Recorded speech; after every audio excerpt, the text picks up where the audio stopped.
we have one more presentation for you today, and we've got our heads of product here to talk about what we've got planned, what's coming up next, and what they see the future being. So we've got some funny pictures of them. That's Eric as Waldo.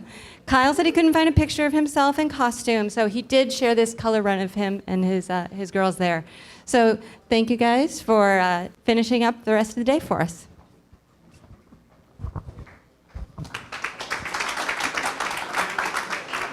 Can you play?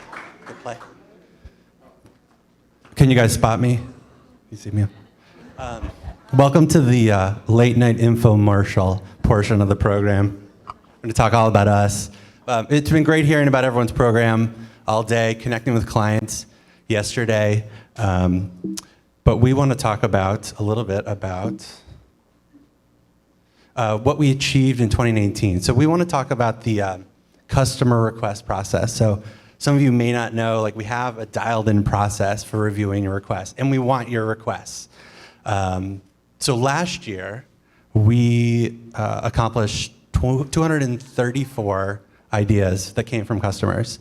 And so we have a standing meeting every week where we bring accounts in, product team, support, and we listen to every product suggestion that you have.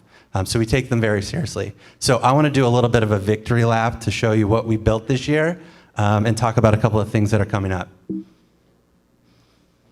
So we'll start with UI changes. So early this year, we launched a new login page. We wanted that to be a modern UI. The first thing people see is this new login page. So that came out early in Q1.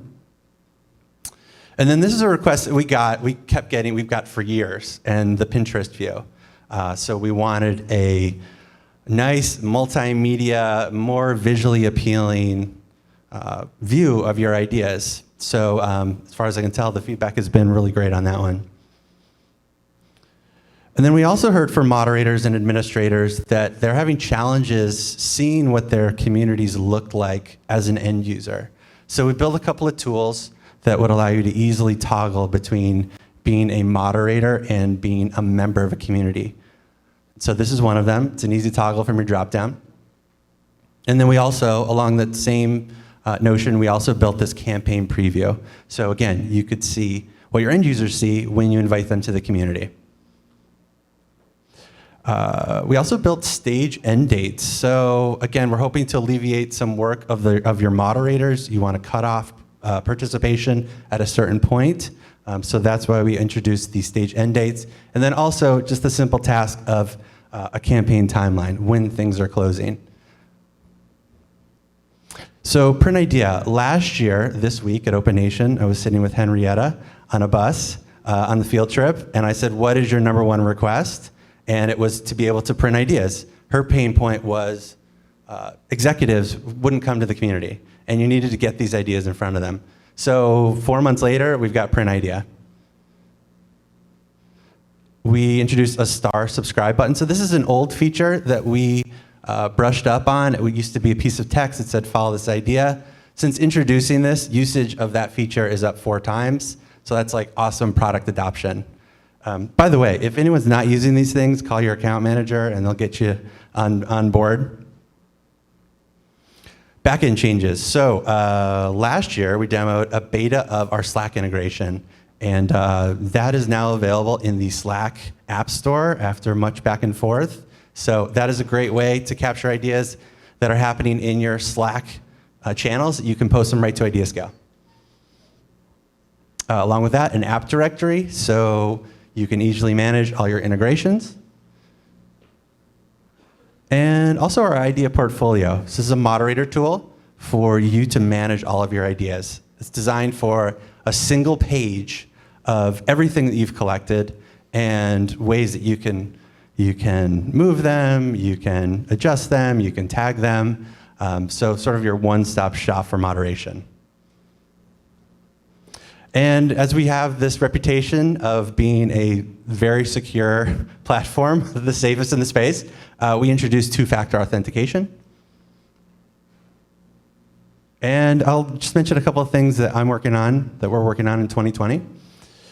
Power BI. So you've got data, so much great data, rich data in your communities, and we want you to be able to surface it.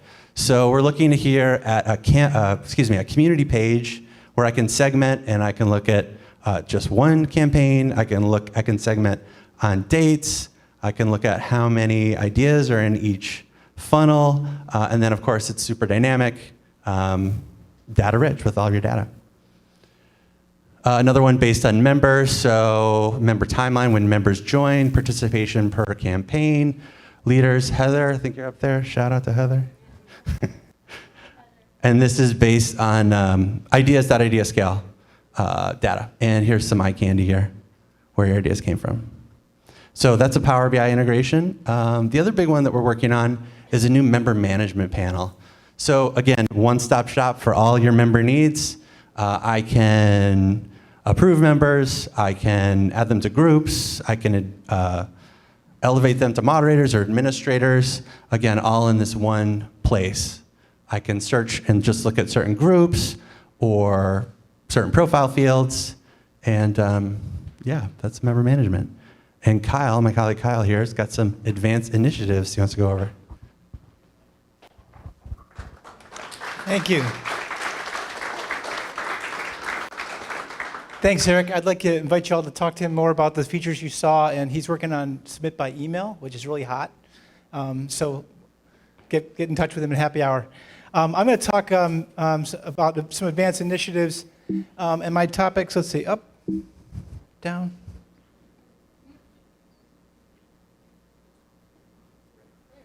Right. So I'm going to talk about first how we are trying to change our organization to respond faster to requests, to get from your input into our product. I'm going to talk a little about making our software smarter, making our databases smarter, and then a little more questions to help you guide our advanced initiatives as we plan them out now. So I want to tell you a little bit, I want to open the curtain a little bit and tell you about what we've been doing in development. A little technical here, but you know, we develop innovation management software, but we have a culture of innovation that's kind of special. Like many of you, we've got our challenges, but we have a benefit of a champion in Rob. We have strong executive sponsorship for how we change things. We do have a culture. You have to work on a culture to make it happen. There's a lot of things that we're able to do. And I want to tell you, for the past year, something very specific has been happening with our development team. Rob has been sitting down every week and asking not only the question, what are we going to build this week, but how are we going to make our processes better? And it's like every week, and what's your idea for making it better? What's your idea for making it better? And we have stages, and how mature is this new idea? We're following our same formulas to improve the way we develop software. Here's some of the outcomes of that process. We have a major overhaul of software development and testing procedures to make more reliable delivery. We've done things like rewrite a huge data access layer. You don't have to know what that means. It's kind of like when it's a challenging thing because you're usually flying the airplane while you're fixing it. Big effort to do that, and that's going to help you. We're able to find bugs faster. Our development team's really happy to have that. We've done a complete rebuild of our QA team, and we've rolled out automated testing. We're seeing the returns on that, finding bugs before we do. The robots find the bugs. So that's a real big deal for us. Focusing on zero defects, not introducing any bugs at all. So this has been really important. And in addition, with the team, we've done a lot of infrastructure work. You maybe haven't seen it yet, but we've done key upgrades in our search system and our email and the notifications. So now when you tell us that notifications aren't right, now we have something to build upon. And now that we've got new searches in there, we want to do a lot more with that, et cetera. So stay tuned on that. A little bit of rebuilding lately. If we slow down a little bit in feature rollout, we hope to accelerate now that we have these advancements. And I'm also announcing today one of our new process improvements. A shout out to TriHealth had a Just Do It initiative. What we're starting now is in order to respond rapidly to customer requests, we have a quick turnaround time process. I spoke to before this meeting, spoke to head of support, product development, quality assurance to get them all on board. Here's what we're going to do. In the event you have a request from us that we can shunt in this process that's relatively small, that can be fixed quickly with minimal testing, we will do it. We'll put it in this process. We'll run it through all those stages from identification, triage, product, what is it, development, how are we going to fix it, quality to quick test, and we'll have a goal of 1 week turnaround. So you can, don't be gentle with our support people and say, well, Kyle told me I can get it back in a week. Not all things are going to be there, but at least we're going to exercise our muscles in the fastest way for this particular shunt. Some examples are exposing advanced search. We had a request for that last week. It's out. Changing some confusing instructions. We know sometimes it's not as clear what you should do. So little things like that, push them through as fast as we can. Okay, so now I'm going to talk, this is like the artificial intelligence part of the presentation, and I'd like to start by giving a history of artificial intelligence for the Human Genome Project and its application for crowdsourced innovation. No, I'm not going to do that. Is this NVIDIA? NVIDIA talk? No, I think that's second floor, right? No, I'm not going to do that. I'm actually going to give you some really practical stuff we're doing. We talk about some machine learning applications. We have initial feature rollout we're announcing today and some plans for this year. Just a little bit of a background on this. If some of you have experienced, there was a revolution in artificial intelligence about 10 years ago, mid-90s, more than that, 30 years ago. And it was interesting because it flamed out.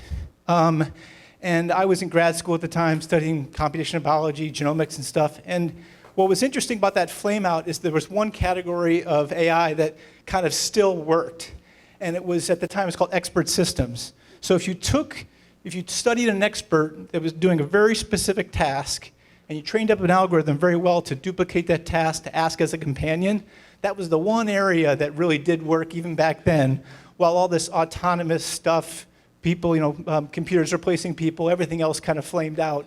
But that was an area that actually did work back then, and times have changed now, but that's still an area that I want to talk about today in terms of our focus.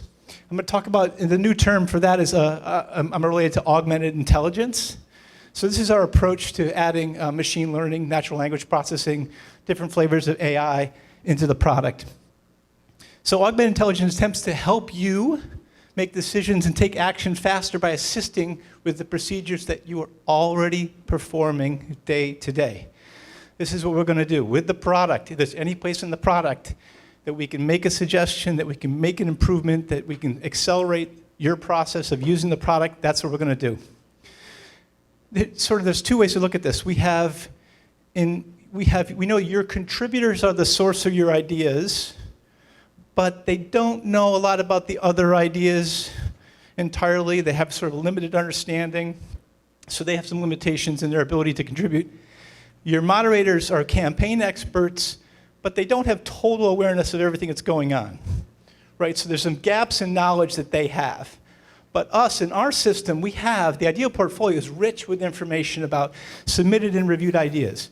The IdeaScale software platform monitors how it's being used. So what we want to do is we want to leverage what we know from the content that's in the system, leverage what we know about how we use it to help your contributors and moderators work better.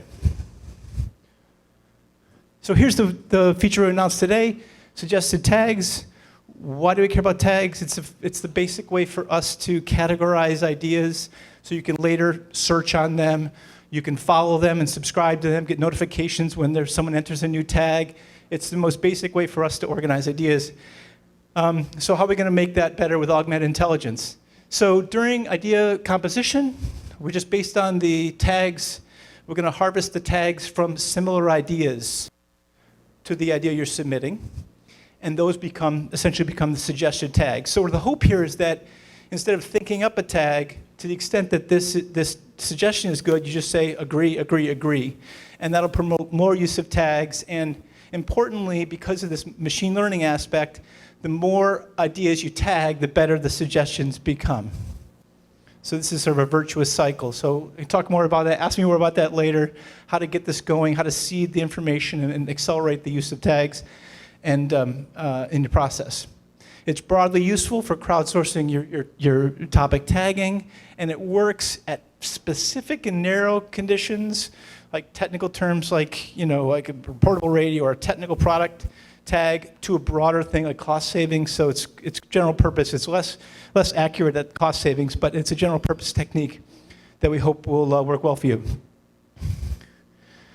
So getting into the smarter database, I'm also a database guy, and sort of like as a fine line between analytics and databases and machine learning. Sometimes you can solve things with just good queries.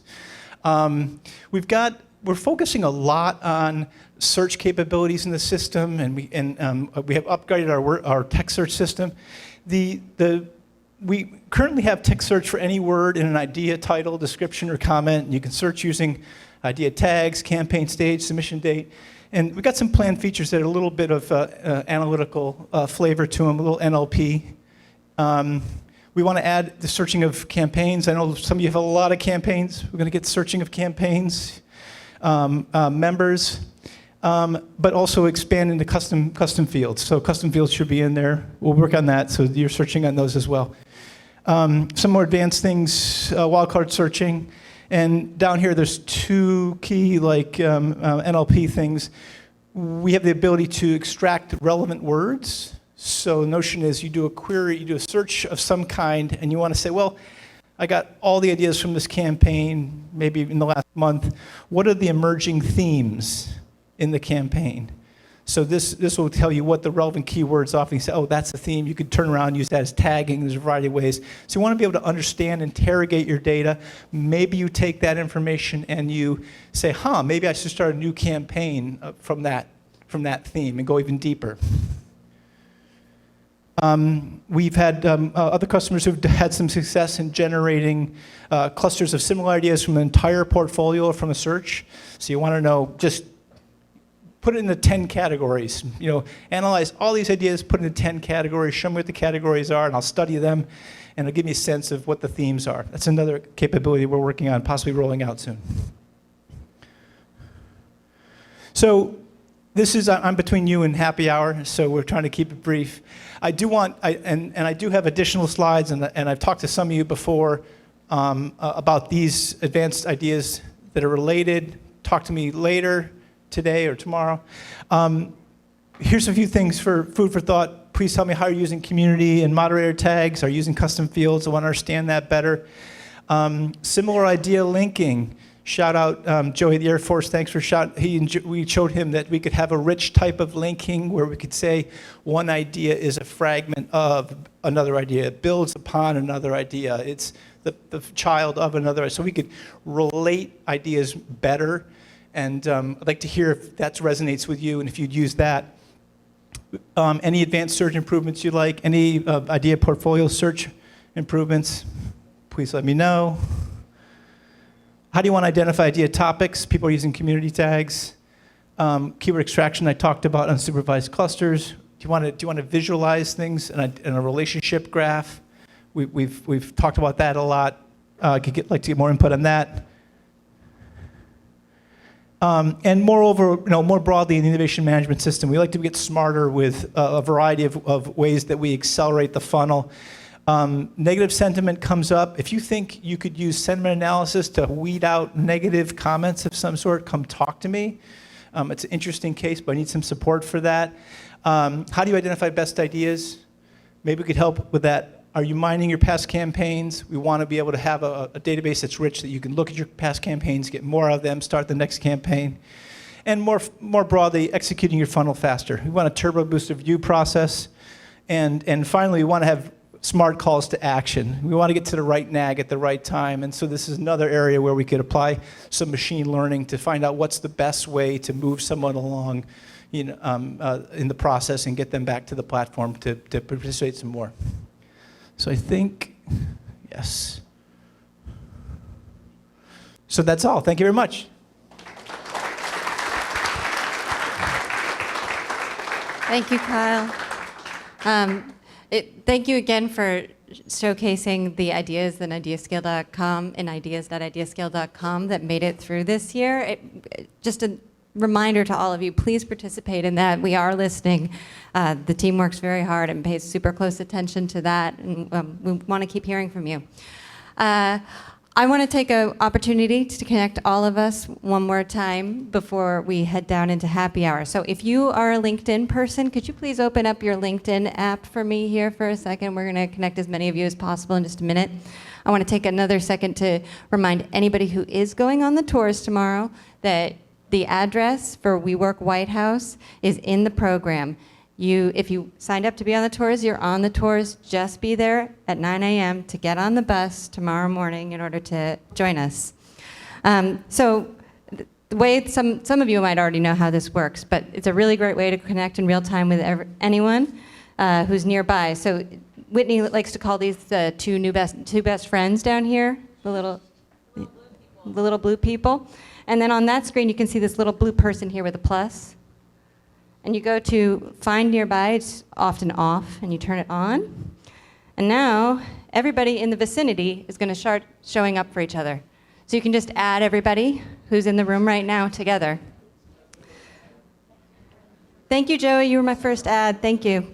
So if you want to just work through those really quick, the value, of course, of connecting you all on here is that not only are you going to be, yeah. So if you go to your LinkedIn app, and you see the two best friends down there, and you see the little blue person in the right corner, right bottom corner, that one, and you hit that, then you see Find Nearby off, hit on that little circle, and then everybody's in the room is going to show up on the list for you, so you can add them all in real time. Whitney will show you. What's that? Like a quick thing. I Yes. just want to mention one quick thing. Oh my God, I love it. We're training people on how to use LinkedIn. This is great. This is so cool. It's like everyone quietly get on your phones. Stop talking to one another. I will. I'm just letting. Does everyone figure it out? Does anyone have any questions? Tech support? Oh my God, it's like I can't even get their attention. It's so great. I love it. It's so great. Yeah. No, it's okay. It's okay. Oh, so I just want to add one thing I think Kyle and Eric might have forgotten. So we threw a lot of product information in front of you, and the idea is then we go to happy hour and we talk about it. Right? Because we don't want this to be a one-way conversation. We want to hear from you guys. So yeah, I think we kind of forgot to mention that. Track down Kyle. I can probably talk about it. Eric as well. If you have any questions about these things, and specifically some of these prompts, right? Like how are you using these features now? We'd love to hear about it. Of course, you can talk to anyone else at IdeaScale and give feedback that way too. So just want to get that in. All right. So now we're all connected. And I know that a lot of you have made some good connections today, and you've learned some good lessons. And you're all going to go back to your organizations on Monday, and you're going to be like, okay, I'm ready. And you're going to hit some of those hard walls that Erwin already talked about. But the nice thing about today is this community keeps going and is growing over the rest of the course of the year. So you're going to be able to reach back out to each other and be like, oh my God, NASA, where did you get those pins designed? Or, Kelly, it's really great that you do the iExplore program. How do you pick who those partners are going to be in your organization? This is going to be a conversation that you can keep going on LinkedIn. We're going to connect you on email. I just want to say, you're the reason that we get excited about IdeaScale, because you're the people who are empowering the people in your organization. So thank you so much for coming out today and learning from each other. And let's keep the conversation going. Thanks for Great Open Nation.